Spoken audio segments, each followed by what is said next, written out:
யூடியூப்பில் பெரியவர்கள் போல் ஆள்மாறாட்டம் செய்யும் குழந்தைகளை கண்டறிய அந்த வீடியோ பகிர்வு தளம் AI அதிநவீன தொழில்நுட்பத்தை பயன்படுத்த தொடங்கியுள்ளது.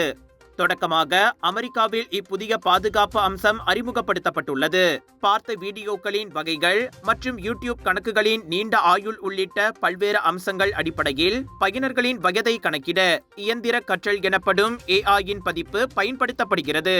கணக்கில் உள்ள பிறந்த நாளை பொருட்படுத்தாமல் இந்த தொழில்நுட்பம் ஒரு பயனரின் வயதை கணித்து அவரின் வயதுக்கு ஏற்ற உள்ளடக்கங்களையும் பாதுகாப்பான அனுபவங்களையும் வழங்கும் என யூடியூப் இளைஞர் உள்ளடக்க மேலாண்மை இயக்குனர் ஜேம்ஸ் பேசர் கூறினார். இதனை சிறிது காலமாகவே மற்ற சந்தைகளில் பயன்படுத்தி வருவதாகவும் எதிர்பார்த்தபடியே அது சிறப்பாக செயல்படுவதாகவும் அவர் கூறினார். சுருங்க கூறின், பயனர் வயதை தோராயமாக கணக்கிடும் இந்த தொழில்நுட்பமானது ஏற்கனவே உள்ள வயது மதிப்பீட்டு மாதிரியை மேம்படுத்துகிறது.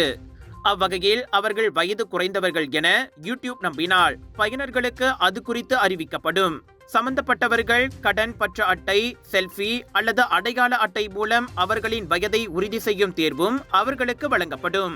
சமூக ஊடக தளங்கள் குழந்தைகளின் நல்வாழ்வை பாதுகாக்க தவறிவிட்டதாக உலகளவில் தொடர்ந்து குற்றம் சாட்டப்படும் நிலையில் வயதுக்கு மீறிய உள்ளடக்கத்தில் இருந்து குழந்தைகளை பாதுகாக்கும் நடவடிக்கையில் யூடியூப் இறங்கியுள்ளது வரவேற்கப்படுகிறது.